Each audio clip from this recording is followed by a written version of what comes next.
비바람이 갈 길을 막아도 나는 가리 주의 길을 가리. 눈보라가 앞길을 가려도 나는 가리 주의 길을 가리. 이 길은 영광의 길, 이 길은 승리의 길. 나를 구원하신 주님이 십자가 지고 가신 길. 나는 가리라 주의 길을 가리라. 주님 말자 뒤 따라 나는 가리라. 나는 가리라 주의 길을 가리라. 주님 말자 뒤 따라 나는 가리라. 아멘. 기도하겠습니다. 은혜로우신 아버지 감사합니다. 오늘도 우리를 사랑하셔서 훈련의 장소 인도하시고 에스라서의 말씀을 같이 나누게 하셔서 감사합니다. 그 말씀들을 나눌 때 그 말씀들이 살아있는 말씀이요 생명의 말씀으로 들려지게 하시고 깨달아지게 하시고 그 말씀대로 사라져지는 역사가 있도록 도와주옵소서. 시종을 맡겨오며 예수님의 이름으로 감사하며 기도합나이다. 아멘. 예, 이 시간에는 우리 에스라서를 보도록 하죠. 교재 37페이지를 보시면 6장이 나오게 되어지는데요. 에스라서 6장의 내용이 뭐냐면 다리오 왕의 성전 건축 비전과 성전의 완공에 대한 말씀을 하고 있어요. 우리가 이제 전화위복이라는 말이 있죠. 예, 화가 변해서 복이 된다. 이제 그런 내용이죠. 그러니까 이제 앞장 그 5장의 내용과 연결되어서 보시면 이해가 쉬워요. 5장에서 그 성전을 지으려고 하니까 그 유브라데강 서부 지역을 관할하는 총독 다뜨네가 다리오 왕에게 편지를 써서 보내죠. 그죠? 편지를 써서 보내요. 자, 그 편지에 대한 대답이 바로 6장의 내용입니다. 자, 넘겨서 다뜨네가 두 가지 질문을 던졌어요. 하나는 뭐냐면 그 유대인들이 고레스 왕이 칙령을 내리고 성전을 건축을 하라고 명령하셨다, 조서를 내렸다라고 말한단 말이에요. 그러니까 그걸 확인해 보란 말이에요. 진짜 유대인들이 말이 맞는지 아니면 저들이 거짓말을 하는 건지 문서에서 한번 찾아보시라는 내용이 하나고요. 두 번째로 뭐냐면 왕의 뜻이 뭐냐, 성전을 계속 짓게 놔둘 거냐 아니면 중단할 거냐, 이 왕의 뜻이 뭐냐, 이 두 가지 질문을 던진 거거든요. 그래서 고레스 왕이 조서를 내려서 찾아봅니다. 정말로 그게 사실인지 한번 찾아봐라 라고 말합니다. 그래서 그 메대의 그 앙메다 궁이라고 하는 그 궁에서 그 조서를 찾아냅니다. 찾아내서 그것을 확인합니다. 확인을 한 다음에 그가 편지를 써서 보내죠. 일명 조서라고 하는데요. 그 조서 내용이 뭐냐면 성전 재건 공사를 절대로 방해하지 말라는 겁니다. 왜냐하면 선친인 고레스 왕이 명령하셨기 때문에 왕이 명령한 걸 너희 거스리지 마라. 그래서 성전 건축하는데 방해하지 말라. 두 번째는 뭐냐, 그 성전에 드는 비용을 바사 제국의 세금에서 부담하도록 명령을 내립니다. 예. 아울러 누구든지 이러한 조처를 위반하는 자에 대해서는 가차없이 처벌을 가하겠다라고 지시하심으로써 성전 재건에 더 이상의 방해가 사라지게 됩니다. 우리가 혹되려고 했다가 혹 붙였다는 말 들어보셨지? 바로 이제 이 말이에요. 성전을 못 짓게 하려고 했다가 도리어 왕에 의해서 성전 짓는 것을 공식으로 확인을 해줬고 또 세금까지 성전 짓는데 필요한 자금까지도 대줘야 되는 어떤 그런 부분으로 바뀌어지는 거죠. 자, 이게 하나님의 역사인 거예요. 그러니까 우리가 사역을 하죠. 목회자가 사역을 할 때 보면 참 많은 어려움이 와요. 그러니까 우리가 그 어려움을 표면적으로만 받아서 어렵다, 힘들다, 못해 먹겠다 이러면 안 돼요. 그 속에 뭐가 들어있어요? 하나님의 뜻이 있고요, 하나님의 계획하신 바가 있는 거예요. 그러니까 힘들고 어렵다고 해서 포기하지 말고 그 어려움 속에서 하나님의 뜻이 뭐니? 하나님 어떻게 하면 이 과정을 통과할 수 있겠습니까? 라고 하나님께 지혜를 구하면 하나님께서 지혜를 주셔서 넉넉히 이길 수 있도록 하나님이 하시더라, 그 말이에요. 아시겠죠? 예. 이런 본문의 내용은 성전 재건 공사를 다시 시작하도록 촉구한 스가랴 선지자의 예언이 성취된 결과였다. 또 유다 백성들은 크게 고무시켜 성전 재건에 전심전력하도록 하는 만드는 계기가 되었고, 그 결과 새로운 성전은 재개된 지 4년 만에 완공이 될 수 있었다라고 하는 것을 보게 됩니다. 그러니까 이걸 통해서 뭐라고 하냐면, 뭘 말씀하냐면, 아무리 악한 세력들이 하나님의 일을 방해하려고 해도 그건 할 수 없다는 거예요. 왜? 만왕의 왕 대신 하나님께서 모든 부분들을 막으시고 도와주신단 말이에요. 아시겠죠? 예, 그래서 우리가 힘들고 어려워도 그 힘들고 어렵다라고 하는 표면적인 부분에 너무 매이지 마시고, 조금 전에 말씀하신 것처럼 하나님이 도와주시면 우리는 넉넉히 행할 수 있습니다 라는 믿음을 가지고 가셔야 된다, 그 말입니다. 자, 본문에서 우리는 바사 제국의 다리오 왕이 성전 재건을 적극 지원하게 된 것은 전적으로 하나님께서 섭리하신 결과임을 잊지 말아야 된다. 예, 이게 이제 중요한 거예요. 예. 물론 다리오가 성전 재건을 지원함으로써 유다 백성들로 하여금 자신과 왕자들의 생명을 위해 기도하도록 하기 위한 의도를 지니고 있다라고 볼 수 있다. 그러나 당시에 불안했던 바사 제국의 정치적 상황 가운데서도 멀리 메대의 악메다궁에서 고레스의 조서를 내도록 한 것은 하나님께서 다리오 왕의 마음을 움직였기 때문이다라고 하는 겁니다. 예. 그러니까 그 시대가 이 왕이 바뀌고 이런 시대이기 때문에 굉장히 어려운 시대예요. 자, 그럼에도 불구하고 왕이 그렇게 선처를 했다라고 하는 부분은 이건 하나님의 은혜가 아니면 불가능하네. 전적인 하나님의 은혜다라고 하는 것을 보게 되어집니다. 자, 이걸 통해서 그러면 하나님은 그때만 도우시느냐? 아니란 말이에요. 오늘날도 하나님의 일하는 저와 여러분이 어렵고 힘들 때 하나님 도와주신다는 것을 말씀해 주고 있습니다. 그러니까 우리가 힘들고 어려울 때 뭐 하셔야 돼요? 예, 하나님께 기도하셔야 돼요. 하나님이 도우십니다. 38페이지 두 번째 단락은 이제 13절부터 15절까지 보는데요. 이제 성전 재건의 완공을 말합니다. 그러니까 다리오 왕에 의하여 성전 재건이 허락되자 그 기회를 활용하여 유대 백성들은요, 아주 신속하게 공사를 진척시킵니다.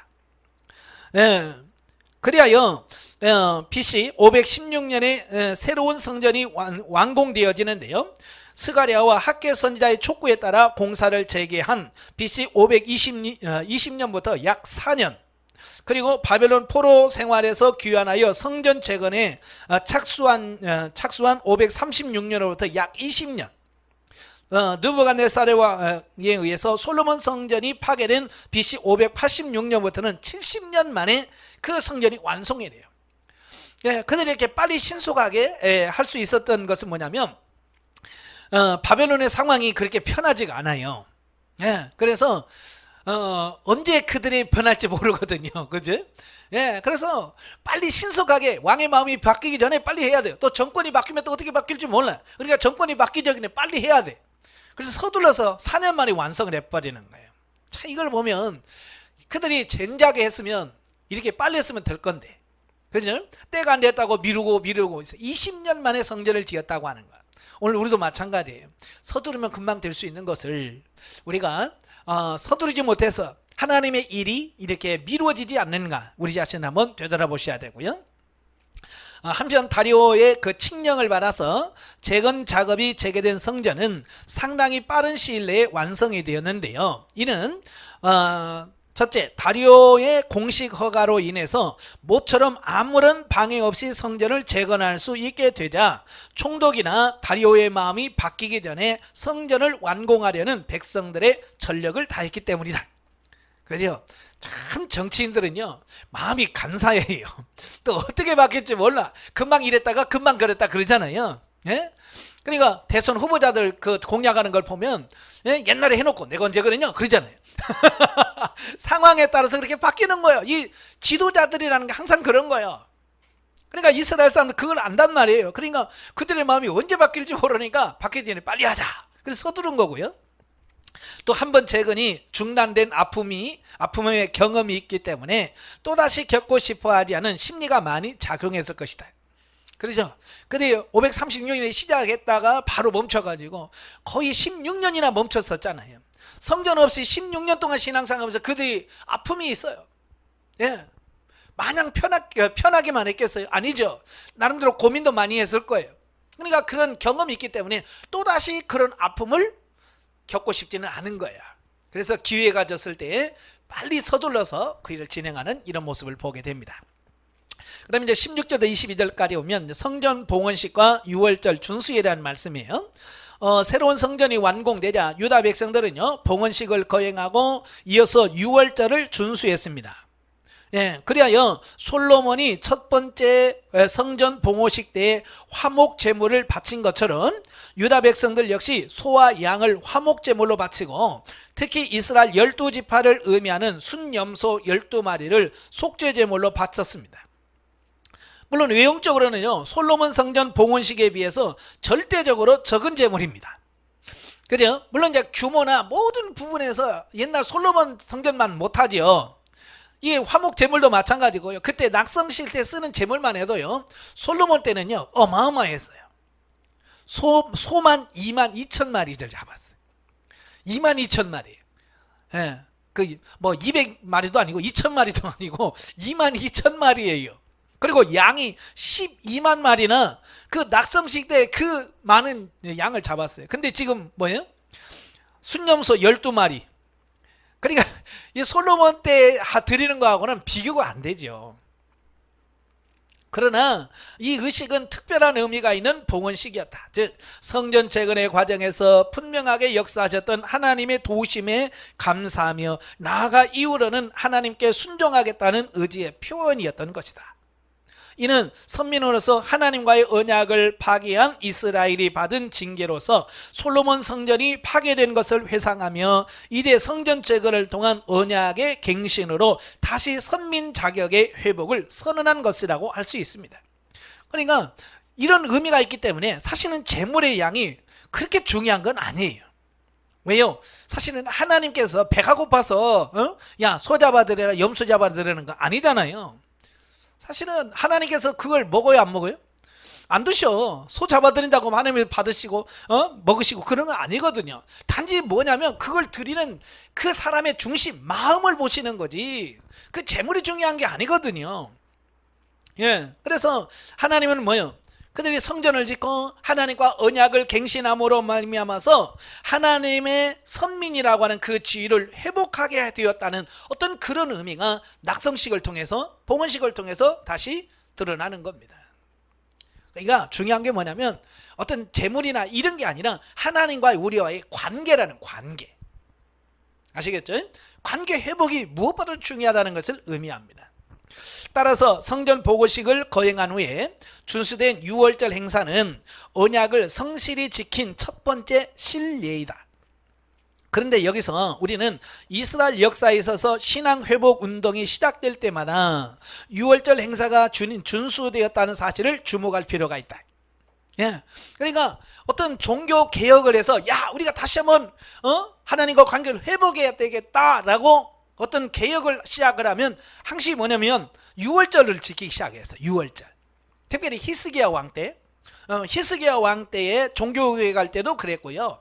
또 요시야 왕이 종교개혁을 할 때도 유월절을 지켰습니다. 따라서 포로에서 돌아온 그들이 성전을 짓고 다시 그들이 봉헌식을 하고 나서 바로 유월절을 지켰다고 하는 것은 마치 유월절 유래가 이스라엘 백성들이 애굽의 종살이에서 해방된 것을 기념하고 하나님의 구원을 감사하기 위하여 시작되었듯이 바벨론 포로 생활에서 풀려난 유대 백성들이 하나님의 은혜에 감사하고 언약 백성으로서 새로운 출발을 다짐하기 위한 것이었다라고 하는 것을 보게 됩니다. 예, 그러니까 유월절은 뭐냐면 구원에 대한 감사, 구원에 대한 감격, 이것을 하나님께 높여드리는 절기가 유월절이거든요. 그러니까 이 오늘날도 마찬가지예요. 우리가 하나님 앞에 봉사를 하든 헌신을 하든 가장 중요한 게 뭐냐면 하나님이 나 같은 죄인을 구원하셨다라고 하는 구원의 감격이라고 할까요? 감사? 이것에서부터 비롯되어야 된다는 걸 말씀해 주고 있습니다. 왜 많은 사람들이 왜 처음에는 열심히 하다가 나중에 열심히 떨어지냐면 바로 이 6월절의 그 감격, 감사가 식어져서 그래요. 아시겠죠? 그러니까 여러분도 마찬가지예요. 왜 하나님께서 매년 6월절을 지키라고 하냐면 사람의 마음이라는 게요, 편하면 자꾸 잊어버려요. 그죠? 그래서 매년 해마다 6월절을 지켜서 하나님의 은혜를 기억하고 하나님께서 내게 베푸신 은혜를 감사하면서 그걸 잊지 말라는 거예요. 여러분도 마찬가지래요. 저는요 가끔 이런 생각을 해요. 우리 목사님들은 매년 목사 임직을 했으면 좋겠다. 매년 목사 임직식을 새롭게 했으면 좋겠다. 왜냐하면 그래야 매년 임직식을 할 때마다 하나님이 나를 목사로 세웠구나. 그래서 그 하나님의 부르심, 사명 이런 걸 잊지 않고 늘 새롭게 그런단 말이에요. 근데 이게 한 번 하고 끝나니까 어때요? 몇 년은 가요 이게. 근데 10년 가고 20년 가면 정말 하나님이 나를 목사로 부르셨나 뭐 이렇게 그 하나님이 나를 부르셨다는 건 알긴 아는데 그 뜨거웠던 그게 식어져 버려요. 그래서 여러분 매년 여러분 혼자서라도 하나님 앞에 목사 안수식을 임직식을 다시 하십시오. 매년. 아시겠죠? 예. 그래서 이날에 내가 목사 임직을 받았지. 하나님 내가 하나님 앞에 다시 내가 목사 임직을 오늘 새롭게 받습니다. 어떤 그런 새로운 뭐 목사만 그러겠어요. 집사 장로 다 마찬가지고요. 일반 평신도 매년 처음 구원받은 날을 기념하면서 우리 육신의 생일을 기억하듯이 그렇잖아요. 내가 거듭나고 중생한 날 그걸 기억하면서 하나님 그 하나님의 구원의 감격을 잊지 않는 어떤 그런 분이 필요하다라는 겁니다. 영적 예보죠. 자, 본문에서 다리오 왕의 조서가 내려짐으로 성전 재건이 확고한 후원과 법적인 보호 아래서 진행되고 완성된 내용이 나온다. 우리가 여러 가지 사건에 요동함에도 불구하고 성령 안에서 신령한 집으로 지어지는 단계에 들어가면 주어진 모든 환경과 조건 속에서 우리에게 도움이 되는 요소와 우리를 괴롭히고 방해하던 요소들까지도 신령한 집으로 건축되는데 큰 도움을 주는 역할을 한다. 그러니까 우리가 겉으로 보면 아까도 말했지만 방해, 힘들어 라고 하는 생각을 갖겠지만 결국 지나놓고 보면 그 힘들게 한 부분이 나를 영적으로 더 성장하게 하고 성숙하게 하는 이런 결과를 가져오게 되더라는 겁니다. 그러니까 우리가 고난에 감사하고 환난에 감사하면서 가야 된다고 말이에요. 우리에게 까다롭게 굴고 마음을 괴롭히는 자들도 실은 우리를 진리의 말씀대로 따라 살 수 있도록 돕는 자들이다. 자, 여러분들이 그 사고의 전환이 일어나야 됩니다. 여러분이 힘들게 하고 어려운 사람이 누구요? 우리는 원수라고 생각해. 그래서 저 사람 없으면 내가 목회할 맛 나는데, 저 사람 없으면 내가 목회할 것 같은데, 뭐 이런 마음이 들 때가 있을 거예요. 그죠? 그럴 때 이걸 빨리 바꾸셔야 돼. 저가 나를 힘들게 한다고 하는 것이 아니라 또 하나님께서 저를 통해서 나를 새롭게 만들어 가시는구나. 이렇게 사고의 전환이 일어나야 돼. 그래서 그를 사랑하고요.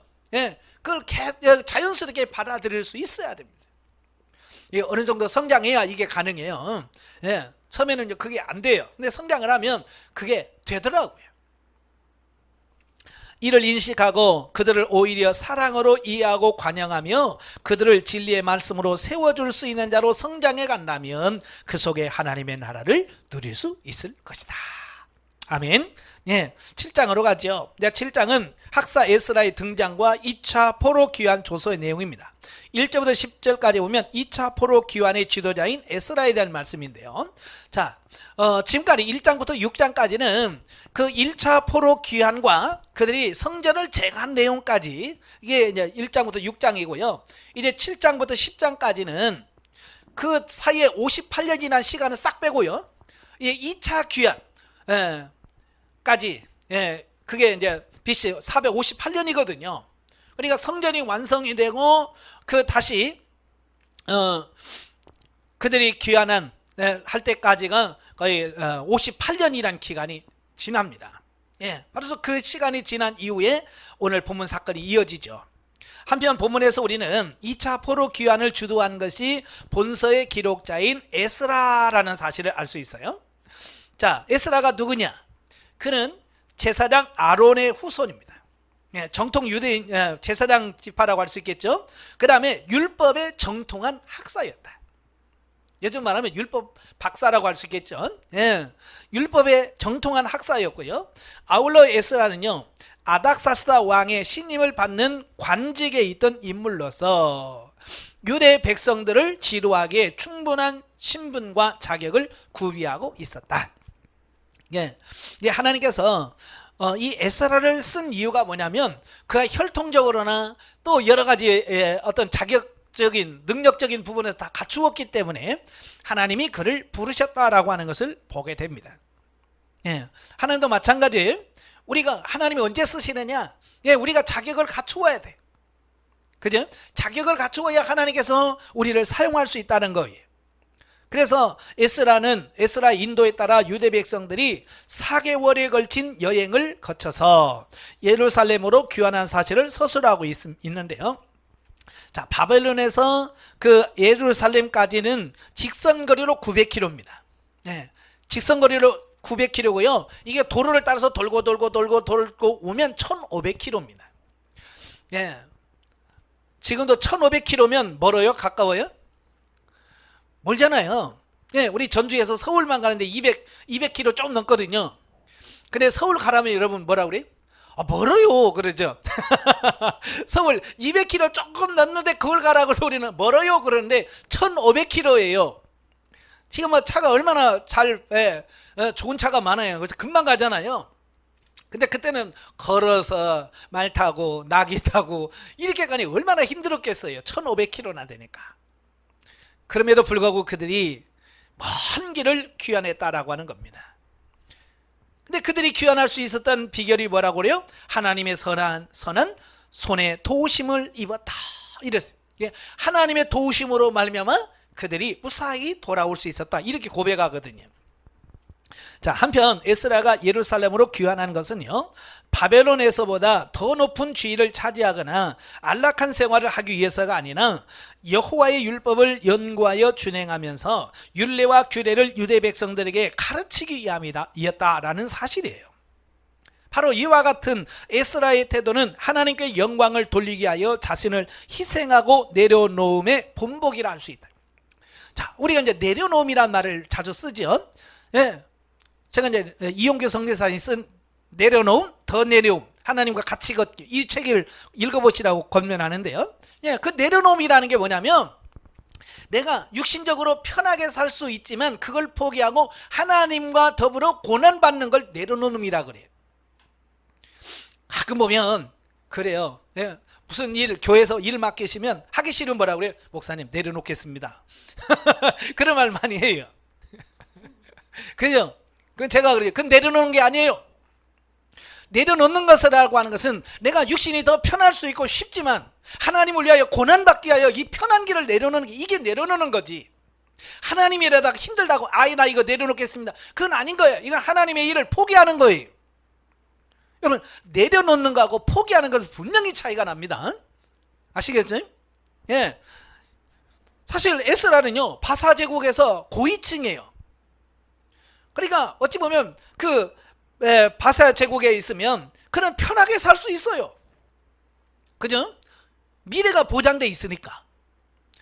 그럼에도 불구하고 그 모든 것을 내려놓고 뭐라고 했어요? 오직 하나님을 위하여 기국을 선택했다고 말입니다. 기국하면 뭐요? 고생길이 훤한 거예요. 그럼에도 불구하고 그는 그 편한 생활을 내려놓고 힘들지만 하나님을 위한 길을 선택했다고 말입니다. 이게 뭐냐? 값비싼 선택을 하는 거예요. 자기를 내려놓고. 우리도 이런 선택을 할 수 있어야 돼요. 이게 쉽지 않아요. 그죠? 우리가 마음으로는 뭐 다 할 수 있겠지만 막상 그거 하실래요? 그러면 힘들어서 포기할래요. 이런 목사 많아. 정말 내려놓을 줄 아는 목사가 돼야 돼. 아시겠죠? 그러니까 편하고 쉬운 길만 가면 안 돼요. 이건 넓은 길이라고 그랬어요. 그래서 많은 사람이 간다는 거예요. 근데 그 길은 결국은 망한다는 겁니다. 그러나 영생을 얻는 길은 좁고 협착한 길이라, 그래서 가는 사람이 적다는 겁니다. 그러나 그게 비록 힘들고 어렵지만 그 생명의 길이라고 말이에요. 어찌 보면 우리가 스스로 고난의 길을 좁으면 좁은 길을 갈 수 있는 그런 삶이 되셔야 돼요. 바로 에스라가 그 좁은 길과 좁은 문을 선택했기 때문에 성경에서 그를 위대한 인물로 취급하는 겁니다. 11절부터 26절까지면 아닥사스다 왕의 귀한 허락 조서. 자, 본문에는 바사 제국의 그 아닥사스다 왕이 유대 백성들의 2차 포로 귀환의 즈음에서 에스라에게 내린 조서의 내용이 소개되어지고 있습니다. 이 아닥사스다 왕은 이제 우리 이 포로 귀환 때 아주 중요한 역할을 하는 왕인데요. 누구냐면 아하수에로 왕 아시죠? 아하수에로 하면 떠오르는 인물이 있죠? 누굽니까? 에스더. 예. 에스더를 왕으로 맞이했던 사람이 아하수로고요. 그 아하수로의 아들이 누구냐면 아닥사스다예요. 그죠? 그러니까 그 나중에 이제 에스더를 보겠지만 왜 에스더의 그 기록이 사건이 필요하냐면 바로 그 사건들을 이스라엘 유대인들이 남아있는 백성들이 그걸 경험하면서 뭐냐면 잊었던 하나님을 다시 기억하는 겁니다. 아시겠죠? 아, 하나님은 여전히 우리를 사랑하시고 계시구나. 우리는 귀한 안에서 하나님 우리를 버린 줄 알았더니 하나님 우리를 버리지 않았구나. 이걸 깨닫고 그들이 야 다시 돌아가자 라고 생각할 만큼 사건이 에스더의 사건이에요. 그러니까 오늘 이 에스라서는 그 에스더의 사건 후에 이루어진 일이에요. 그렇죠? 그러나 시대순으로 이렇게 조금 순서상 에스더가 먼저 왔을 뿐이지 에스라서가 앞설 뿐이지 시간적으로 보면 에스더서가 더 앞서 있다라는 역사 시간적으로. 자, 그가 이미 바벨론에서 에스라를 신임하고 있었던 아닥사스다 왕은요, 그 예루살렘으로 돌아가기 원하는 자라면 누구든지 데리고 갈 수 있도록 허락을 했습니다. 또한 성전 제사 제도의 회복에 필요한 재정 지원도 아끼지 않았습니다. 그리고 제사장들과 레인들과 성전 봉사자들에 대한 각종 세금을 면제시켜준과 물러서 팔레스타인 지방의 행정관과 사법관들을 임명할 수 있는 권한까지 에스라에게 부여했습니다. 참 대단해요. 그냥 가라고만 해도 좋은데 그에게 이런 재정적인 지원이나 또 행정적인 지원이나 세금적인 이런 지원까지 다 해줍니다. 이건 정말 하나님의 은혜가 아니면 이렇게 될 수가 없어요. 예. 그러니까 찬양 중에 은혜 아니면 할 수가 없네. 그 찬양 있잖아요. 정말 하나님의 은혜가 아니면 이게 불가능한 거예요. 만약에 에스라 귀환 시 이와 같은 왕의 조서가 없었다면 배타적이든 팔레스타인 지역의 관리들과 이방 문화에 동화되어 있던 유대인들을 실질적으로 통치하기는 어려웠을 것이다. 그죠?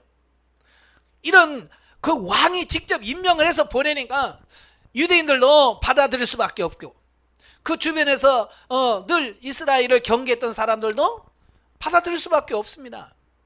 하나님께서 그렇게 하신 거예요. 따라서 왕의 조서는 에스라의 개혁 작업에 있어서 큰 힘이 되었을 것이다. 한편 본문에 나타난 아닥사스다 왕의 호의적인 태도는 에스라 4장 17절에서 22절에 언급한 바 있는 성벽 재건과 관련된 아닥사스다의 부정적 태도와 크게 비교되는데요. 이처럼 상반된 태도를 아닥사스다가 보이게 된 것은 하나님의 관건적인 역사로 볼 수 있다. 그러니까 이미 이 아닥사스다 왕이요, 그 4장에서 그들이 성벽을 재건했을 때 성벽을 짓지 못하도록 조서를 내린 적이 있습니다. 예. 그랬던 왕이 자기 자신이 내렸던 그 어명이라고 그죠? 어명을 포기하고 다시 성전을 재건하도록 이 정책을 바꾼다라고 하는 것은 쉬운 일이 아니에요. 그죠? 예. 여러분도 그러잖아요. 대통령들이 선거할 때 공약을 세우잖아요. 이렇게 내가 대통령이면 이렇게 하겠다라고 해놓고 만약에 자기가 직접 대통령이 당선됐을 때 자기가 했던 공약을 내가 그거 잘못했다, 이거 바꾸겠다. 쉬워요, 어려워요? 이건 어려운 거거든요. 근데 그때 왕은요, 지금 대통령하고는 차원이 달라요. 예, 그때는 왕을 신으로 모신 때니까. 그죠? 지금 뭐 대통령 신으로 모셔요? 아니잖아요. 그러니까 왕도 그걸 바꾼다는 것은 자기 허물을 드러내는 거거든요. 그럼에도 불구하고요, 그가 그렇게 할 수 있었던 것이, 그가 모든 것을 바꾸고 그들에게 협조하라고 명령을 내릴 수 있었던 것은 조금 전에 말한 것처럼 하나님의 은혜라. 다른 게 없어요. 다른 방법이 없어요. 이건 하나님의 은혜야. 하나님의 은혜가 아니면 이렇게 안 돼요. 오늘 여러분도 마찬가지죠. 여러분이 목사 된 게 다 뭐예요? 하나님의 은혜죠. 자, 여러분이 목회를 할 수 있는 것도 하나님의 은혜예요. 저도 마찬가지예요. 모든 게 하나님의 은혜인 거예요. 그러니까 범사에 감사할 수밖에 없는 게 뭐냐? 하나님의 은혜로 되어졌다는 걸 믿으니까.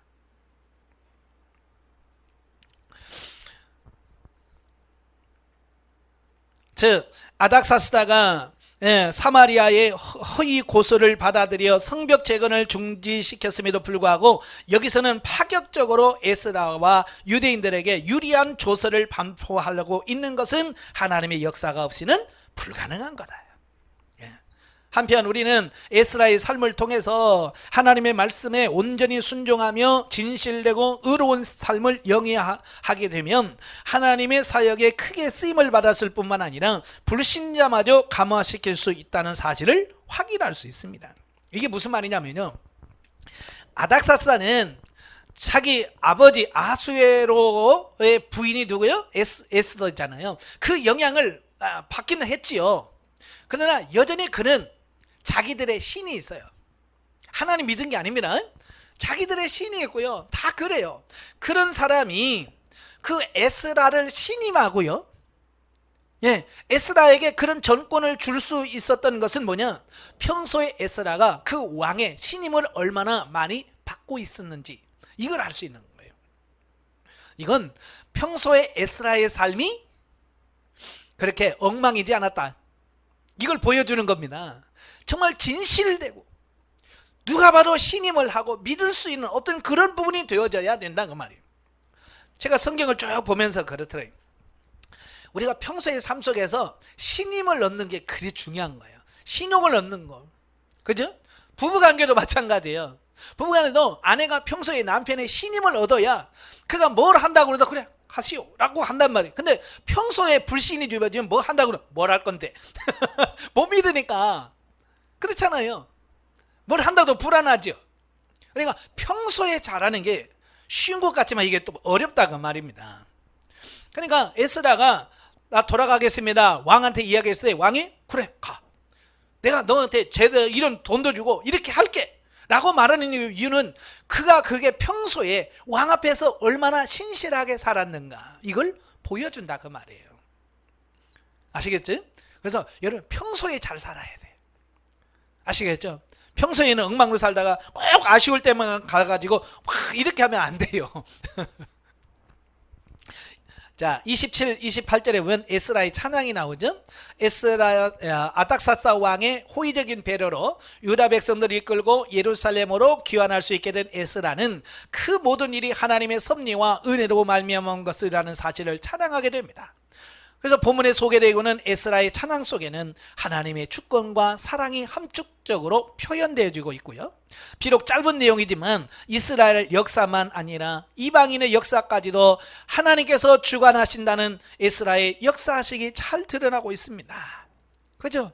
이방인의 왕 아닥사스다가 그렇게 호의를 베풀고 허락을 하고 도와줄 수 있다는 것, 이건 에스라가 봐도 이건 하나님의 은혜가 아니면 이거 불가능한 거야. 예? 알게 되는 거예요. 이건 하나님을 경험한 사람만이 이런 찬양과 고백을 할 수 있습니다. 제가 늘 말씀하죠. 여러분 경험적인 찬양, 경험적인 고백이 있어야 되는데 아시겠죠? 예. 영적 예는 이 부분은 10장에서 해야 되는데 제가 편집을 잘못한 것 같아요. 넘어가겠습니다. 8장으로 가죠. 8장은 2차 포로 귀환 준비 과정과 귀환하는 내용이 나오게 되어지는데요. 1절부터 14절이 2차 귀환자들의 가게별 명단과 숫자에 대한 말씀이에요. 자, 본문에는 그 에스라의 주도에 의해서 2차 포로 귀환이 이루어지는데요. 그 인원수는 뭐냐? 1773명입니다. 그러니까 1차 때 42,360명에 비하면 아주 턱없이 부족한 숫자죠. 적은 숫자죠. 예. 아마 이런 결과는 1차 포로 귀환이 이루어진 때로부터 약 80년이 지난, 예, 이미 1차 포로 귀환이 끝나고 나서 80년의 시간이 지났거든요. 예, 그래서 BC 458년에 2차 귀환이 이루어졌기 때문으로 당시 바벨론에 거주하고 있던 유대 백성들 전원이 그곳 태생이었고, 이제 이게 중요한 거예요. 이미 70년 플러스 80년이면 거의 150년. 그죠? 이미 150년이나 시간이 흘렀어요. 바벨론으로 간지. 여러분 150년이면 끌려간 사람들 하나도 없어요. 다 죽었고요. 이제 그 아들의 아들의 아들. 그러니까 보통 우리가 2세, 3세라고 말하죠. 그죠? 뭐 이민 2세, 3세. 그리고 이민을 가서 이민 간 사람들이 낳은 아들을 2세라고 그럽니다. 그 2세들이 낳은 아이들을 3세라고 그래요. 예. 그러니까 지금 이 당시에 바벨론에 거주한 유대인들은 보통 빨라야 2세대. 많게는 3대, 4대, 5대. 그죠? 그러니까 이 사람들은 유대인, 이스라엘의 삶을 전혀 기억 못하는 사람들이에요. 예. 그죠? 바로 이제 그들이에요. 근데 그들이 돌아온다는 것은 이건 놀라운 일이라고 말해요. 예. 1차 때는 그래도 노인 중에 살아있는 분이 계셨거든요. 예전에 바벨론 포로 끌려오기 전에 이미 이스라엘에 살았던 분이 많았어요. 근데 이때는 그런 사람 하나도 없고요. 이제 전혀 그걸 알지 못하는 사람이 온다는 겁니다. 그래서 비록 숫자는 적어도 그들이 어떤 대단한 사람, 대단한 믿음의 소유자라고 하는 것만은 사실이라고 말해요. 예. 그러니까 당시 바벨론에 거주하고 있는 유대 백성들이 다 그곳 태생이란 말이죠. 따라서 예루살렘과 성전에 대한 열망이 그리 강하지 않은 탓이었을 것으로 생각이 됩니다. 자, 우리가 이제 미국에 그 이민 가신 분들이 많잖아요. 그죠? 그러니까 이민 간 당사자들이야 늘 한국을 생각하면서 고향 그리워하면서 살지만 2세대, 3세대는요 한국 뭐 이런 개념이 없잖아요. 그죠? 뭐 그러니까 그리워하거나 그런 거 없죠. 그냥 단순히 할아버지 할머니들의 고향이고 나라니까. 그런 마음은 있을지는 모르지만, 자 어쨌든 2차 귀환자들은요 1차 귀환에 동참하기를 거절한 채 바벨론에 잔류했던 자들의 후손임에도 불구하고 그래도 투철한 여호와 선민 의식을 지닌 인물로서 비록 숫자는 많지 않았지만 에스라와 더불어 예루살렘에서 신앙 부흥 운동을 전개하기에 부족함이 없는 신앙의 소유자들이었다라는 겁니다. 그러니까 대단한 믿음을 소유했기 때문에 아멘하고 따라갈 수 있는 겁니다. 예. 한편 본문에 앞서 1차 귀환자들의 명단과 마찬가지로 지파별이 아닌 가게별로 기록되어지고 있습니다. 예. 왜냐하면 지파라고 하는 개념이 이제 의미가 없어요. 예. 그래서 이 가게별로 하죠. 1차 때와 마찬가지로. 근데 1차 귀환했던 가게와 거의 일치합니다. 왜? 예, 그들의 후손들이니까. 예, 그들이 후손이니까 일치하죠. 다만 스가냐, 요압, 슬로 및 가문의 자손들이 새롭게 참여했음을 알 수 있다. 자, 우리는 본문을 통해서 하나님의 나라에 들어가기 위해서라면 세상 만족과 평안을 포기해야만 된다는 사실을 교훈하게 된다. 예, 그죠? 바벨론의 평안한 삶을 포기해야 가나안에 올 수 있는 거죠. 그걸 포기하지 못하면 못 오는 겁니다. 오늘 우리도 마찬가지예요. 자, 에스라의 뒤를 따라서 예루살렘을 떠난 자들은 대부분의 주위 사람들이 바벨론에서의 생활 기반을 포기하기 싫어서 귀환에 참여하지 않았음에도 불구하고 호련히 모든 것을 버려두고 하나님의 성전을 사모하는 열정 하나만으로 출발한 자들이었다. 그러니까 1차 포로 귀환 때도 5만 명밖에 안 오잖아요. 예? 그들이 왜 42,360명밖에 안 오겠어요? 예, 그들이 70년 동안 바벨론에 살면서요 이미 터 잡았거든요. 예, 삶의 터전을 다 잡아서 거기 있으면 이제 편안합니다. 예, 고생 안 해도 돼요. 그러니까 안 가려고 하는 거죠. 한번 편한 사람은요 떠나려고 하지 않습니다. 이들도 마찬가지죠. 이들은 그보다 80년이 더 지났으니까 얼마나 터를 잘 잡았겠어요. 그죠? 그럼에도 불구하고 그들이 떠났다고 하는 것은 그들이 얼마나 하나님의 성전을 사모했는지, 하나님의 은혜를 사모했는지 이걸 볼 수 있는 거죠. 바로 이와 같은 모습은 예수님의 부르심을 받았을 때 모든 것을 버려두고 떠난 제자들을 연상시킵니다. 그렇죠? 나를 따르라 그러면 어때요? 배도 그물도 가족도 다 버리고 따르잖아요. 따라서 주님께서 약속하신 상급과 축복을 누리기에 합당한 자들이었다라고 평가할 수 있습니다. 자, 이런 걸 보면서 우리도 그렇구나, 우리도 이와 같이 내 삶과 편안하고 안일한 이 모든 것을 내버려 두고 떠날 수 있는, 하나님의 말씀에 따라 순종할 수 있는 이런 삶이 돼야 되겠다. 그러니까 가끔 목사님 중에서 공무원이라든지 어떤 회사의 고위직에서 편하게 살 수 있음에도 불구하고, 그죠? 하나님께서 종으로 부르신 것 같아요. 그걸 다 포기하고 가잖아요. 이게 진짜 믿음이거든요. 우리도 그렇게 돼야 됩니다. 이게 쉽지 않아요. 그죠? 아마 여러분에게도, 자, 이곳에서 수십 년 살면서 이제 터잡고 다 그냥 살만한데 어느 날 갑자기 하나님께서 야, 너 이거 다 짐 싸가지고 저 멀리 가라. 그러면 여러분 가겠어요? 벌써 웃는 모습을 보니까 아닌 것 같아. 나 힘들어요. 나 못 가요. 그런 것 같은데. 이게 쉽지 않단 말이에요. 그러니까 그렇게 하나님께서 떠나가라 라고 말씀할 때 아멘하고 갈 수 있는 게 뭐냐? 그게 믿음이에요. 그렇죠? 그러니까 이 시간에 제가 물었을 때 여러분 웃은 사람은 회개하셔야 돼. 나는 믿음이 없어요. 난 아직도 그런 믿음이 없네요 라고 회개하셔야 돼. 자, 15절부터 30절까지면 귀환을 위한 준비 작업들. 자, 보면은 에스라가 2차 귀환길에 오르기 전에 이제 준비 작업을 하는데요. 첫째, 레인들과 성전 봉사자들의 모집을 합니다. 그리고 금식을 선포하고요. 또 헌물 관리자의 선정을 합니다. 자, 이것을 통해서 귀환에 앞서 행한 에스라의 준비 작업을 통해서 그가 얼마나 치밀하게 하나님의 일을 준비하며 유다 백성들을 지도했는지를 알 수 있습니다. 다시 말해서 지금 에스라가 왜 돌아가려고 그래요? 출세 성공을 위해서 가는 게 아니고요. 한 가지 목적을 가지고 가는 겁니다. 그게 뭐냐면 그 1차 귀환한 그 유대인들이 율법에 대해서, 하나님의 말씀에 대해서 모르니까 자꾸 타락해 가는 겁니다. 그러니까 가서 제대로 된 하나님의 말씀을 가르쳐서 그들로 하여금 바른 신앙, 바른 믿음을 갖도록 하는 것이 에스라의 목적이에요. 그러니까 그들을 가르쳐야 돼요. 또 성전 예배가 활성화돼야 되죠. 그러려고 하면 누가 필요해요? 레인이 필요한 거예요. 그 일들을 다 레인들이 하는 거거든요. 그러니까 레인들이 가야 되는데 레인들이 안 가요. 그러니까 그가 다시 그 레인을 모집하는 이런 부분을 보게 되죠. 그 다음에 그들이 오는 길이 약 1500km나 되잖아요. 먼 길이란 말이에요. 지금처럼 치안이 잘 돼 있겠습니까? 경찰이나 군인이 많아서 이거 해주겠습니까? 제국이 워낙 넓다 보니까 중간중간에 누가 많아요? 산적들이 많아요.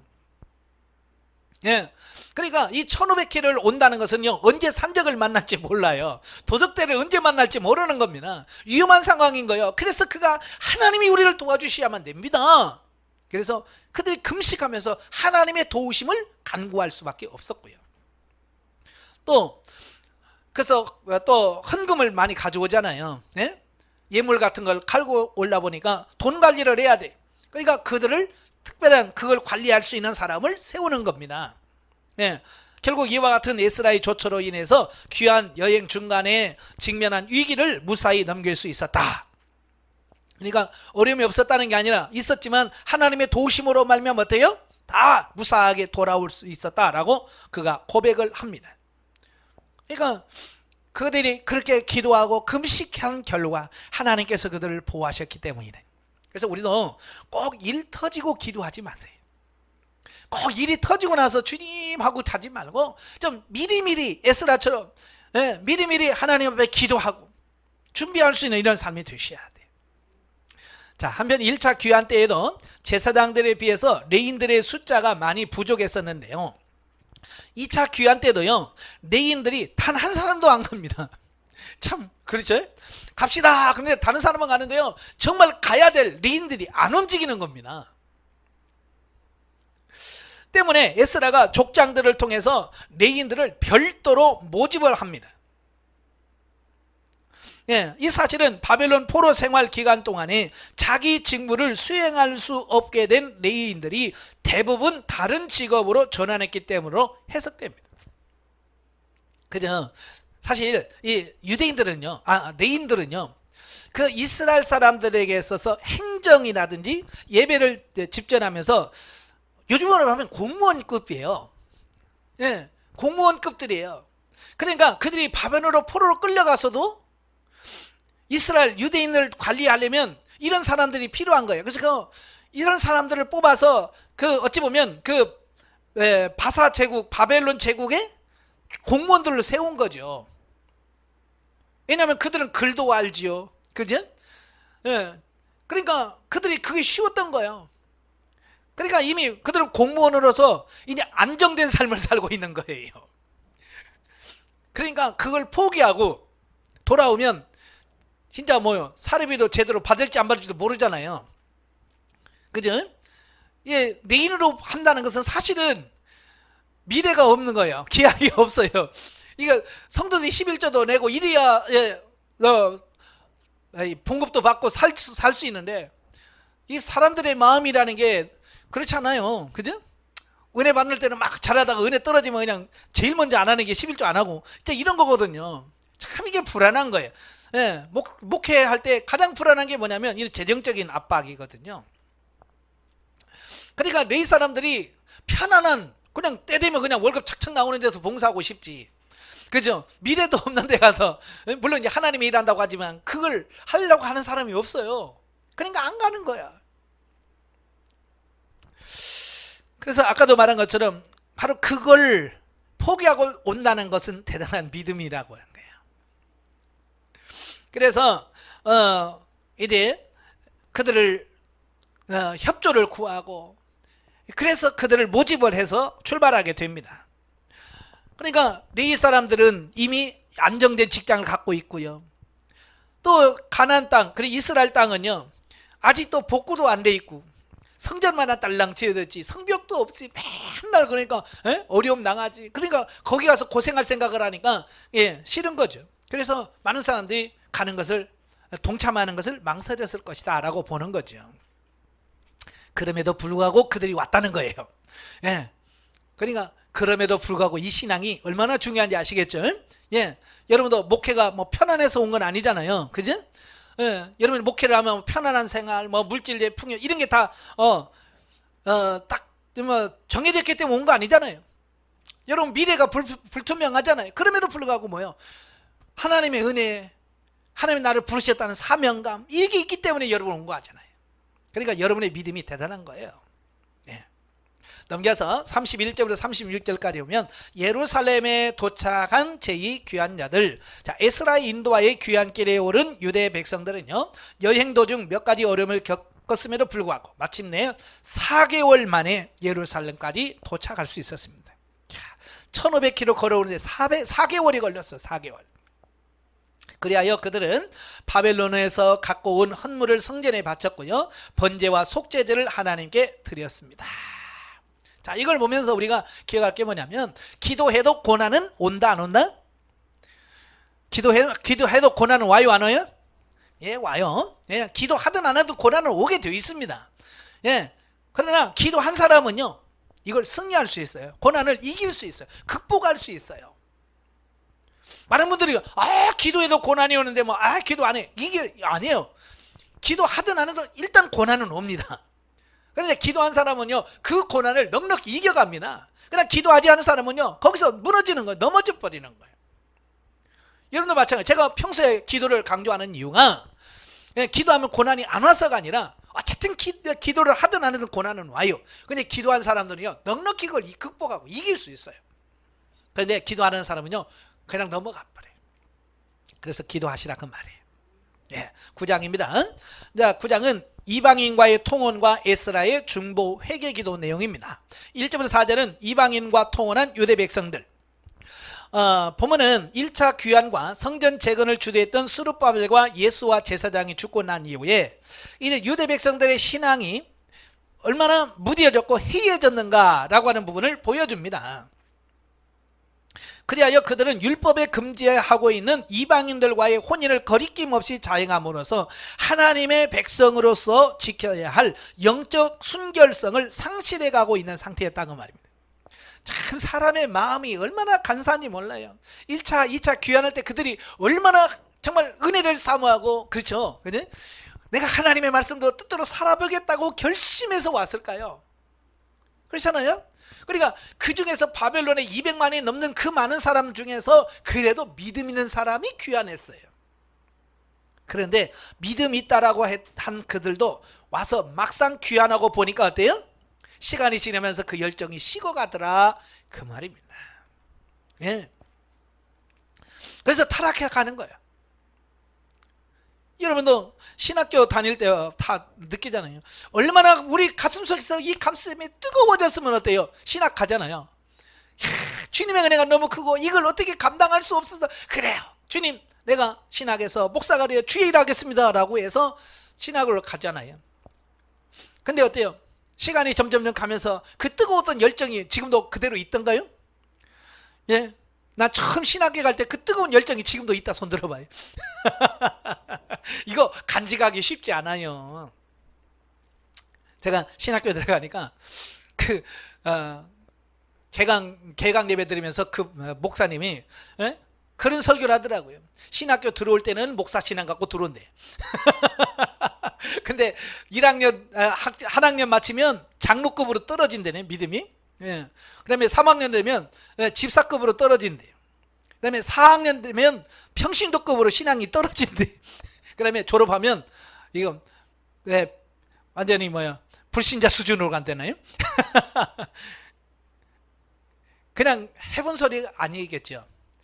많은 경험 통해서 나온 그거죠. 왜냐하면 처음에 막 주님, 내가 정말 주님을 위해서 헌신하겠습니다, 그 뜨거운 열정을 가지고 가는데 그게 식어진단 말이에요. 예, 너무 공부에만 치우치다 보니까 이게 떨어져.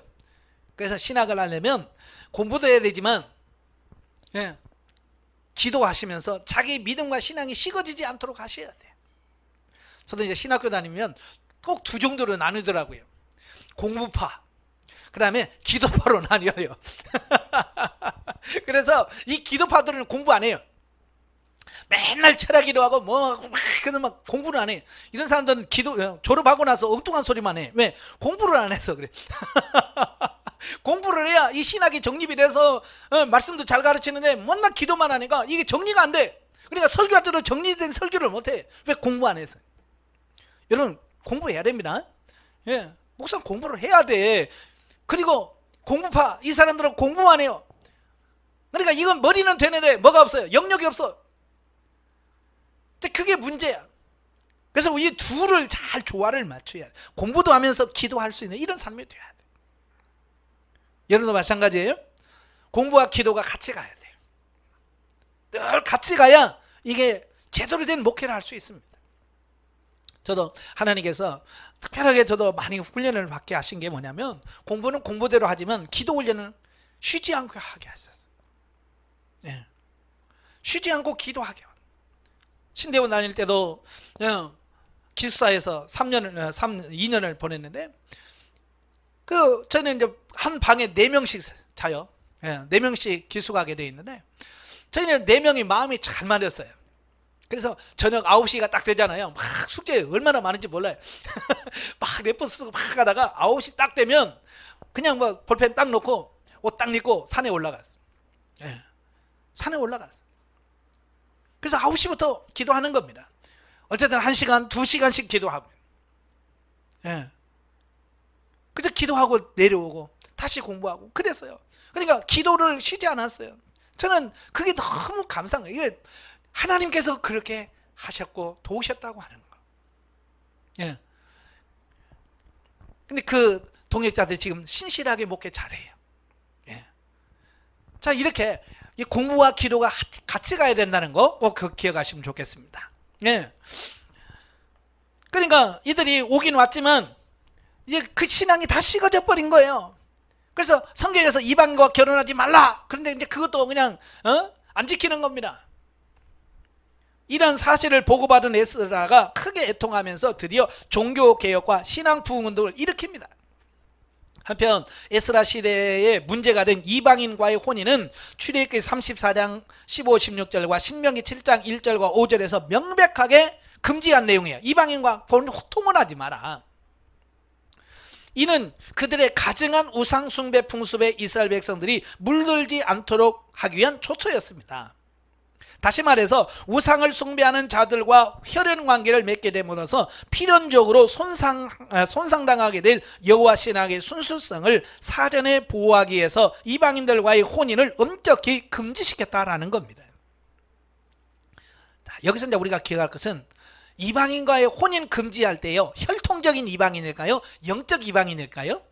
자, 우리가 잘 기억하셔야 돼요. 많은 사람은 혈통적 이방인을 자꾸 생각하는데요, 그렇지 않아요. 예, 여러분 혈통적 이방인이라도요, 그가 하나님을 믿는다면 그건 하나님의 자녀예요. 결혼해도 상관없습니다.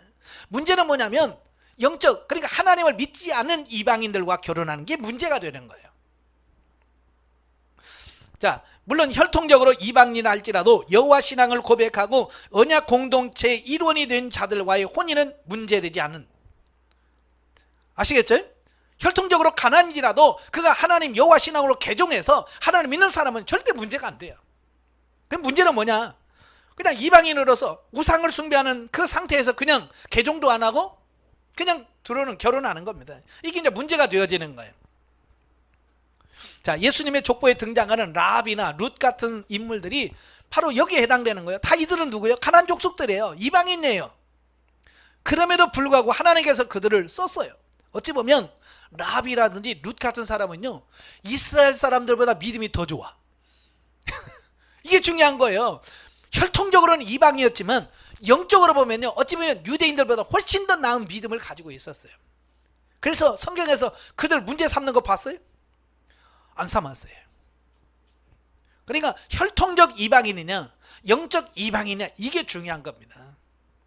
그러니까 예를 들어서 이런 거예요. 목사 자녀라도 예수 믿지 않으면 이건 이방인이에요. 장로 권사 아들 딸이라도요, 그가 믿지 않으면요, 그건 이방인이에요. 근데 우리는 뭐예요? 아이고, 그래도 목사 딸이니까, 뭐 목사 아들이니까 이러면서 속아요. 그건 이방인이에요. 예, 우리는 영적 이방인을 따지는 거지 혈통적 이방인을 따지는 게 아닌 거예요. 하지만 이와 같은 특별한 경우를 제외하고 이방인들과의 혼인은 이스라엘 사회에 심각한 영향을 끼쳐온 것이 사실이다. 예, 그 대표적인 예가 솔로몬이에요. 솔로몬은요, 많은 부인을 얻었어요. 부인을 얻으면서 나하고 결혼하면 하나님을 믿어야 된다, 다 우상 버리고 와, 그랬으면 문제가 안 돼. 근데 솔로몬은 정략 결혼이잖아요. 나라와 나라 간에 정략 결혼이니까 어때요? 그들의 우상 다 가져옵니다. 그들의 신 그대로 가져옵니다. 그래서 이스라엘 곳곳에다 그들의 신당을 세우게 돼요. 그래서 우상 천지가 돼버리는 겁니다. 또 북이스라엘의 아합, 예, 시돈의 그 두로 왕의 딸 이세벨과 결혼해서 어떻게 돼요? 완전 이스라엘 우상 단지를 만들어 버렸잖아요. 여러분, 이방인에서 좋은 영향을 끼친 사람은 라합이라든지 룻 같은 사람이죠. 근데 이런 사람은 소수예요, 소수. 그러나 대다수는 어때요? 그들의 영향을 받아서 하나님을 떠나게 되고 신앙이 식어지게 되더라, 그 말이에요. 자, 본문에서 우리는 성도들이 하나님의 백성으로서 지녀야 할 거룩한 믿음과 삶의 지장을 초래하는 그 어떤 요소도 단호히 배격해야 한다는 것. 예.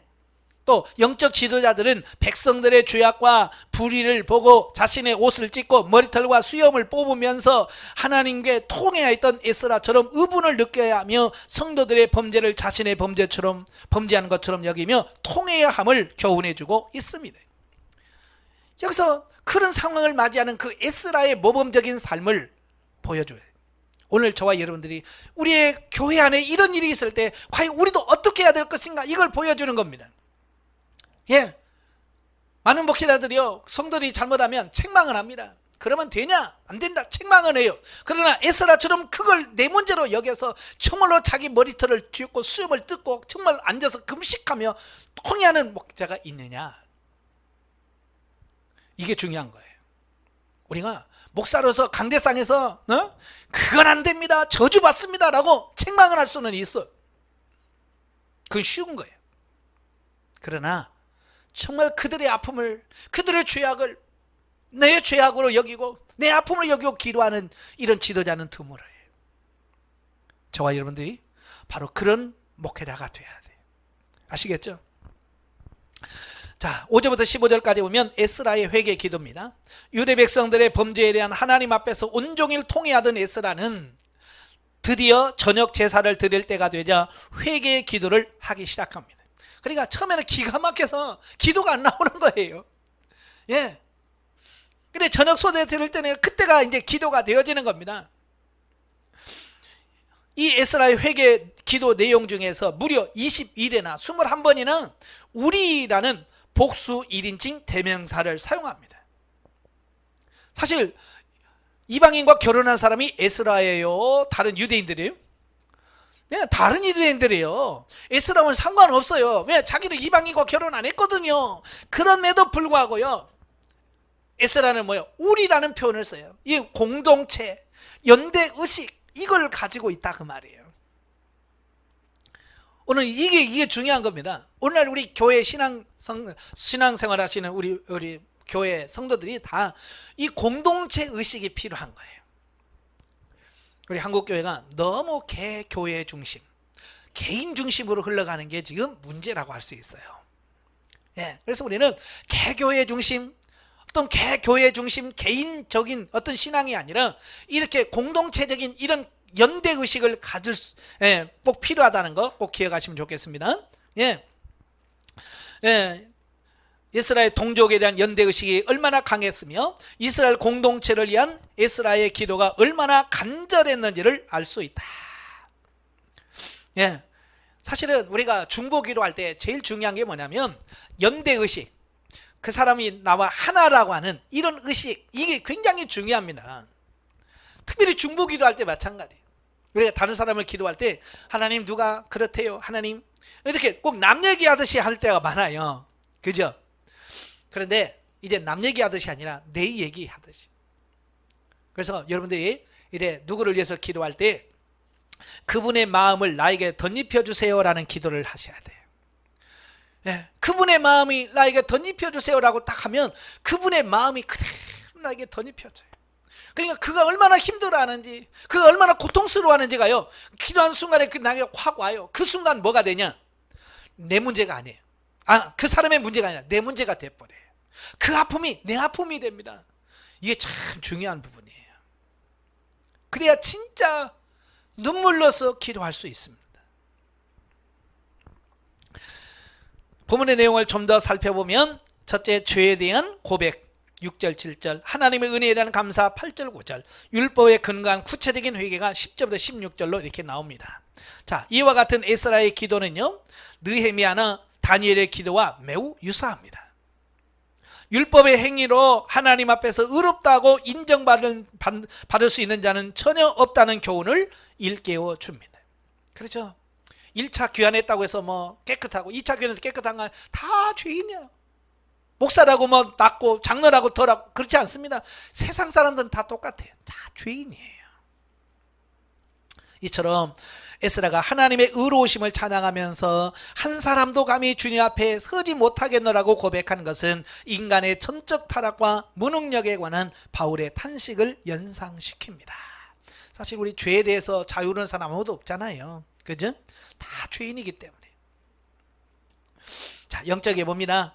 자, 본문에서 에스라가 하나님의 거룩한 백성 이스라엘이 이방 족속과 결혼한 것과 이러한 죄악의 방백들과 지도자가 앞장섰다는 사실을 탄식하며 그들의 죄를 자신의 죄처럼 부끄럽게 여기며 회개하고 중보하는 내용이 나옵니다.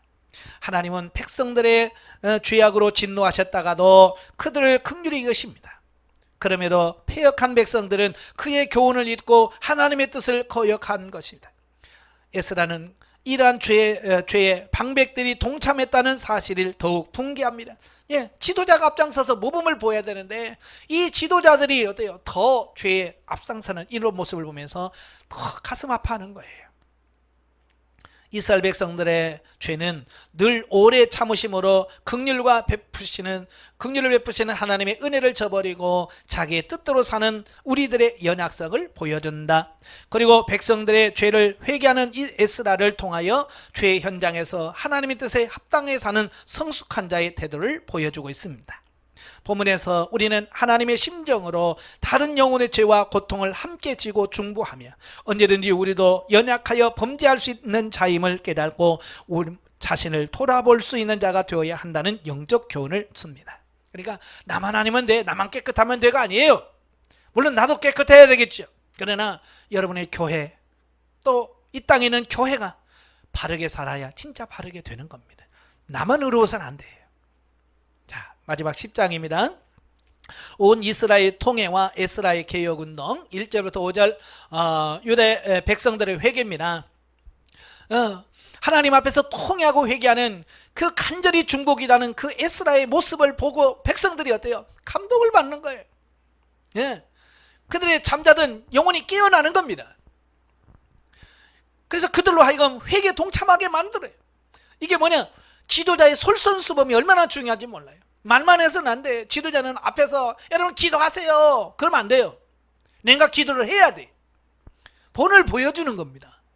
아시겠죠? 이렇게 살아야 됩니다 라고 말할 때 말만 하면 안 돼요. 삶을 봐야 돼요. 저는 그러죠. 늘 성도들은요, 목사의 설교를 듣는 게 아니다. 우리 목사들이 막 설교만 잘하려고 막 했었는데요, 여러분 설교 갖고 성도를 변화시키는 게 아니에요. 우리의 삶이 그들을 변화시켜요. 목사의 설교를 듣는 게 아니라요, 그 목사의 평소의 삶을 보는 겁니다. 그래서 삶이 잘 되면요, 설교 엉망으로 해도요, 성도들은요 다 은혜 받아요. 참 신기해요. 근데 삶이 엉망인 사람은요, 기가 막히게 설교를 해도 은혜 못 받아요. 삶이 곧 설교예요. 아시겠죠? 예, 특히 백성들 가운데 스가냐라고 하는 사람이 있는데요, 바로 그가 자기 자신의 죄를 고백한 후에 이방인 아내와 그 소생을 내어보내기로 다짐하면서 그와 같은 조처가 이스라엘 백성에 확산될 수 있도록 강력한 개혁운동을 일으킬 것을 에스라에게 제의합니다. 예, 바로 이 스가냐가 누구냐면 자기도 몰랐을 때 죄를 지었어요. 근데 이게 에스라가 울면서 통회하는 그 기도의 모습을 보고 내가 잘못했습니다, 네, 이방인 아내를 돌려보내겠습니다. 그러면 당신은 개혁을 하십시오.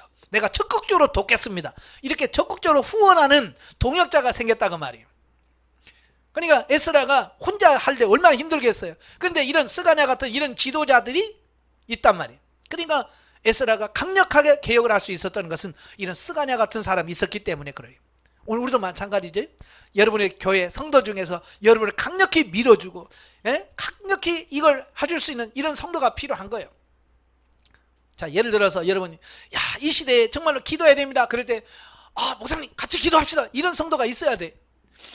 그죠? 참 힘이 되잖아요.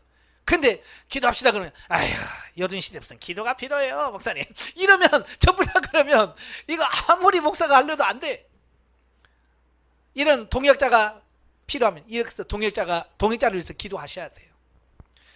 우리 교회도 이 스가냐 같은 지도자가 있기를 원합니다. 이런 성도가 있기를 원합니다로 기도하셔야 돼요. 따라서 이와 같은 본문의 내용은 참 지도자 역할이 무엇인지를 가르쳐 줍니다. 참 지도자는 자신에게 부여된 고난을 사용하여 다른 사람들을 강압하거나 자기가 원하는 방향으로 무리하게 이끌어가는 나가기보다 먼저 다른 사람들의 마음을 감동시킬 수 있도록 자신이 솔선수범하는 자세를 지내야 합니다. 예, 목회할 때 진짜 중요한 게 이거더라고요. 내가 목사예요, 목사 말 들어! 그러면 안 돼요. 솔선수범하고 본을 보여줘요.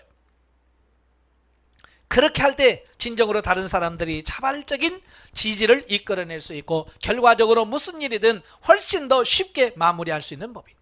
그 다음에 두 번째, 진정한 회개는 입으로 죄악을 고백하면서 그치지 말고 삶을 통해서 실천이 수반되어야 된다는 겁니다. 회개라고 하는 말 그 자체가 뭐예요? 돌아선다는 거잖아요. 가던 길에서 돌아서는 겁니다. 나의 행동이 바뀌는 거예요. 나의 삶이 바뀌는 거고요. 나의 삶의 방향이 바뀌는 게 회개예요. 예, 완전히 옛날에 모든 삶을 끊어버리는 게 회개지. 말로만 우리는 하나님 잘못했어요 그러고 또 가서 또 짓고 회개하고 또 짓고, 이건 회개가 아닌 거예요.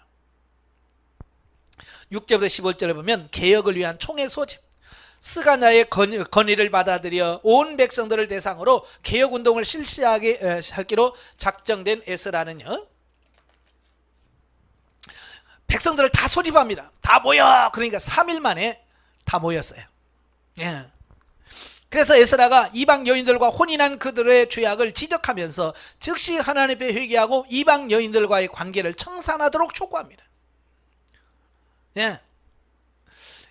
이와 같은 에스라의 권고에 대해서 대부분의 백성들은 찬성의 뜻을 표했습니다. 왜? 맞거든요. 하나님의 말씀은 비춰봤을 때 그게 옳거든요. 그러니까 예, 옳습니다. 그렇게 하십시다 라고 하는 겁니다. 다만 좀 더 자세한 진상규명을 거쳐서 충분한 시간을 두고 시행하자는 의견을 제시하는 일도 있었습니다. 예, 그러니까 이제 두 종류로 나뉘어요. 예, 시간을 두고 천천히 하자라고 하는 파가 있고, 예, 당장 바로 지금부터 하자. 항상 보면 이 두 파로 나뉘어요. 예, 그죠? 자, 그럴 때 아사헬의 아들 요나단을 비롯한 몇몇 사람들이 그와 같은 백성들의 태도에 반대합니다. 천천히 합시다, 시간 두고 합시다 라고 말하는 의견에 반대합니다. 근데 즉각적으로 하자는 겁니다. 그래서 지금 조사위원회를 조성해서 이방인과 혼인한 자들이 누군지 먼저 그것부터 알아냅시다. 누가 이렇게 범죄하고 타락했는지, 누가 율법을 거스렸는지 먼저 그 명단부터 확인해 봅시다 라고 하는 거죠. 그러니까 예, 마녀사냥처럼 그냥 막 끌어내서 막 돌멩이 던져, 그게 아니에요. 항상 뭐요? 사실하여 보고 그게 진짜인지 가짜인지 확실히 해야 돼요. 우리가 교회에서 실수하는 이유가 뭐냐면 알아보지 않고 그냥 소문만 듣고 그냥 어떤 행동을 취하면 안 돼요. 항상 뭐냐면 교회 안에서 누가 이래요 누가 이래요 할 때 항상 거기서 순수하게 사실만 이야기하지 않습니다. 거기에는 자기들의 감정이 들어가 있고요, 뻥튀기 튀는 부분이 많이 있어요. 그래요? 그래서 누구 말을 들었을 때요, 즉각적으로 수긍하면서 그래 그러지 마세요. 목사님들은 절대 그러지 마세요. 아, 그러시냐고. 그러면 제가 기도가 알아보고 하겠습니다, 이렇게 꼭 얘기를 하셔야 돼요. 예? 꼭 그렇게 해야지 실수를 안 합니다. 그냥 말 듣고 그래요? 진짜요? 사실이요? 그러면서 그 사람 말만 믿으면 안 돼요. 그래서 이들도 조사위원을 먼저 구성해서 알아보자는 겁니다. 진짜인지 가짜인지. 이와 같은 조처는 BC 586년 유다 왕국 멸망 후 선민의 명맥만을 유지해왔던 유다의 백성들이 포로기환이라는 역사적 사건을 통해서 성숙한 선민으로서의 면모를 보이며 자신의 민족적 위상을 회복할 즈음에 반드시 치러야 할 일이었다. 왜냐하면 선민이라는 신분은 하나님의 말씀에 대한 순종에 의해 명분이 서는 신분이기 때문에 그렇다. 그러니까 오늘날도 마찬가지예요. 목사라는 어떤 직임만 갖고 있다고 목사가 아니에요. 성도, 나 교회 다녀 라고 하는 그 명분만 갖고 성도가 아닌 거예요. 진짜 하나님 말씀으로 살아야 목사고, 그래 하나님 말씀으로 살아야 성도지. 명분만 갖고 있으면 안 돼요. 명목상 그리스도인, 명목상 목사 안 돼요. 오늘날 왜 목사의 사회가 왜 그렇습니까? 네, 명목상 목사들이 너무 많아. 목사 한 수업만 받고 목회 안 하는 목사들이 얼마나 많아요. 그거 돌이켜셔야 돼요. 저는 그래요. 목사 안 하려면, 목회 안 하려면 목사직 내려놔라. 사임해라. 그리고 평신도로 돌아가라. 목사 한 수를 받았으면 목회를 해야지. 한 명이든 두 명이든 정말 영혼을 사랑하면서 정말 하나님이 나를 목사로 세웠으니 목회를 해야죠. 근데 그걸 안 해. 뭐하러 목사 한 수 받은 거예요? 그렇잖아요? 그래서 꼭 내가 목사 한 수를 받았다면 목회를 해야 돼. 그래서 저희 교단 같은 경우는 목회를 안 하면 목사 안수를 안 줍니다. 최소한 부목사로 청빙을 받아서 청빙서를 가져가야 목사를 줍니다. 왜? 앞으로 내가 목사들 목회를 하겠습니다라는 뜻이잖아요. 그거 없이 그냥 난 안수만 받으려면 안 해. 안 시켜줘요. 이렇게 분명하게 하나님의 일을 하도록 하기 위해서 목사를 받아야 돼요. 명목상 목사 의미 없어요. 자, 한편 본문에서 우리가 발견할 수 있는 교훈은 진정한 종교 개혁은 지도자가 하나님 말씀에 근거하여 올바른 방향을 제시하고 회중들이 거기에 호응함으로써 전개된다는 것입니다. 그러니까 지도자라는 게 뭐냐면 방향을 제대로 쫙 정해주는 겁니다. 예, 아시겠죠? 우리가 이렇게 살아야 됩니다라는 방향을 제대로 제시하는 지도자가 진짜 지도자예요. 근데 목회하면서도 성도들에게 방향을 제대로 지시를 못 해주는 겁니다. 이렇게 살아야 됩니다 라고 분명하게 제시를 못 해주는 겁니다. 뭐 웃기는 얘기로 뭐 가다가 이 산이 아닌 게비요, 저 산이 게비요, 그러다가 또 가다가 아까 그 산이 맞는 게비요, 그러면서 이렇게 돌이키면 그 따르는 사람들이 어떻게 신임을 하겠어요? 그죠? 그래서 정확하게 하나님의 뜻을 분별해서 이겁니다 라고, 이 길입니다 라고 명백하게 가르쳐 줄 수 있는 이런 확신이 여러분 안에 있어야 돼요. 그래서 에스라가 개혁 조처를 선언했을 때 백성들은 뭐라고 그래요? 당신의 말씀대로 우리가 마땅히 행할 겁니다. 왜? 정확하게 성경적으로 딱 길을 제시해 주니까 이렇게 나오잖아요. 따라서 이러한 모습은 지도자가 자신의 감정이나 이해관계에 좌우되지 아니하고 오로지 하나님의 뜻에 합당한 길을 제시하면 비록 그것이 현실적으로 큰 손실과 고통을 가져준다 할지라도 성도들은 온전히 순종해야 한다는 교훈을 주고 있습니다. 그러니까 지도자가 자신의 이익이라든지 어떤 자신의 감정에서 하는 게 아니라 정말 하나님의 말씀을 근거로 해서 정확하게 지시를 하셔야 돼요. 보통 성도들이 그러잖아요. 아이고 목사님 오늘 나를 깠네 이렇게 하잖아요. 설교를 통해서 나를 깠다 쳤다 이런 말을 많이 하는데 왜 그러냐면 목회자가 자기 감정을 처리하지 못하고 감정으로 설교를 하게 되면 성도들이 그걸 쳤다고 생각을 해요. 다 성도들은 감정 다 읽어요. 그래서 우리 설교하기 전에 이런 감정들을 처리하는 그부터 기도부터 하셔야 돼요. 그래서 철저하게 하나님 이 감정을 처리시켜서 내 감정이 아니라 예수님의 마음으로 설교하게 하시옵소서. 그래서 저도 항상 설교하기 전에 강대상에 뭐 30분 전에 올라가서 항상 그 전에 기도합니다.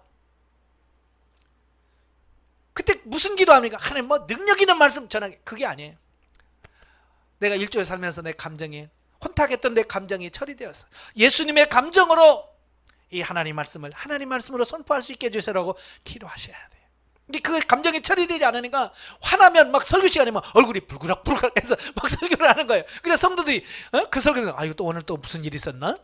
또 부부싸움 했나? 이러면서 자꾸 그걸 처리하지 못한 감정을 읽으니까 설교가 안 되는 거예요. 처리하셔야 돼요. 아시겠죠? 또한 죄악에 대한 회개나 그 후속 조치는 어떤 이유에서라도 보류하면 안 되고요. 즉각적으로 실행이 돼야 됩니다. 그래서 그가 어때요? 즉각적으로 합시다. 근데 단 지금 시기적으로 우기철이라 비가 많이 오기 때문에 이렇게 많이 모여 있는 것은 힘드니까 조사위원을 빨리 구성해서 빨리 일을 진행시킵시다 라고 해서 조사위원을 해서 그 일이 미뤄지지 않고 시행되도록 하는 이런 부분을 보게 됩니다. 왜냐하면 다 때가 있고 시간이 있어요. 그죠? 이때는 그렇게 하겠다고 해도 그 마음이 또 언제 바뀔지 몰라. 그러니까 뭐 쇳불도 당김에 뺀다고요. 할 때 빨리빨리 하셔야 돼요. 16절부터 44절까지 보면 이제 조사를 해서 이방인과 통혼한 자들 명단을 쫙 뽑습니다. 그래서 3개월에 걸쳐서 조사를 다 하니까 모두 112명이 나왔습니다. 이방인과 결혼한 사람이 112명이에요. 근데 그 중에 제사장이 있고 레인이 있고 성전 봉사자들의 명단이 다 나옵니다. 근데요, 이 이방인과 통혼한 자들 속에 제일 많이 차지하는 사람이 누구냐? 제사장의 비율이에요. 그 112명 중에 15%가 제사장 출신이란 말이에요. 참 이걸 보면서 하나님의 일하는 지도자가 그들의 본을 보이지 않으니까 그렇잖아요. 성도들은 그래요. 목사님도 안 하는데요. 뭐 이 말을 참 많이 합니다. 저도 이게 평신도 상담을 하잖아요. 그래서 기도하셔야 돼요. 그러면 항상 뭐라고 말하냐면 우리 목사님도 기도 안 해요. 우리 목사님도 새벽 기도 안 해요. 그래요. 그러면 제가 말하기가 참 애매해요. 그래도 하셔야 돼요. 저는 그래요. 목사 안 해도 하셔야 됩니다. 그런데 목사님들이 본을 보여서 기도하면 성도들이 하게 돼 있어요. 예.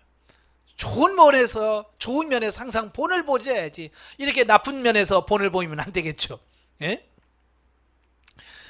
이런 사실을 통해서 성전 재건이 마무리된 후에 에스라가 예루살렘으로 돌아오기까지 유대 사회가 얼마나 영적으로 침체되어 있는가를 보게 되어집니다. 왜? 지도자가 이렇게 많이 부패했으니까. 아마 하나님께서 율법에 정통한 학사인 에스라를 2차 귀환의 지도자로 예루살렘에 보낸 이유가 바로 있어요. 왜 제사장인 에스라를 선택했을까? 예, 제사장들이 가장 많이 타락했잖아요. 이 제사장을 누가 제사장을 책망하겠어요? 일반 성도들이 제사장 책망하겠어요?